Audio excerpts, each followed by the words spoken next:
స్థిరీకరణ అన్నదానికోసం పోలవరం కాలంలోకి గోదావరి నీళ్లు ఎత్తిపోసి ఇటు పోసుకోవడం అంతే.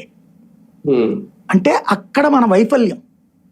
అక్కడ ఆల్మట్టి కడుతున్నప్పుడు ఏమీ చేయలేకపోయాం, ఆల్మట్టి ఎత్తు పెంచుతున్నప్పుడు ఏమీ చేయలేకపోయాం. జల హక్కు ప్రపంచవ్యాప్తంగా ఉన్నటువంటి హక్కు ఏంటి అంటే ఫస్ట్ బేస్డ్ రిజర్వాయర్ అంటారు.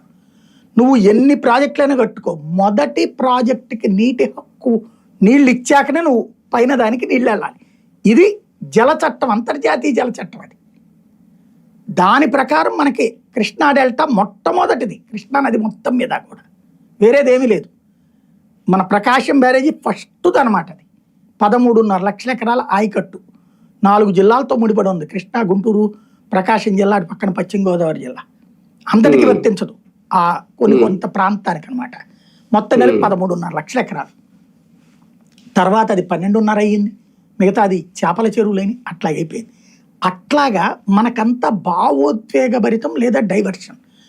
ఇప్పుడు చంద్రబాబు గారు రేవంత్ వచ్చేసేసి మొన్న చెప్పాడు, అంత సీరియస్ కామెంట్ చేశాడు ఏది రాయలసీమకి.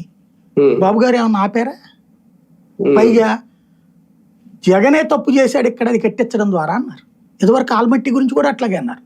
ఆల్మట్టికి వ్యతిరేకంగా ప్రకాశం బ్యారేజీ మీద ధర్నా చేశారు ఆయన. నీళ్ల గురించి ఇక్కడ సామాన్యుడికి తెలుసు, రాయలసీమలో ఉన్న ప్రతి ఒక్క రైతుకి తెలుసు నీళ్ల గురించి. కానీ మనం మాయ చేస్తాం మాటలతో.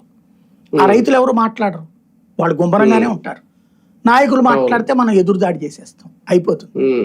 రాయలసీమ ఇప్పుడు శ్రీశైలం దగ్గర ఎత్తి పోసుకుంటున్నాడని తక్కువలో ఎత్తిపోయడానికి జగన్ పెట్టిందే రాయలసీమ ఎత్తిపోతల పథకం. దాన్ని ఆపేశారు. ఆపేశాను నేను అని నిర్మోహమాటంగా చెప్పాడు రేవంత్ రెడ్డి. నేను చెప్తే చంద్రబాబు ఆపేశారని చెప్పాడు కదా. బాబు లేదు లేదు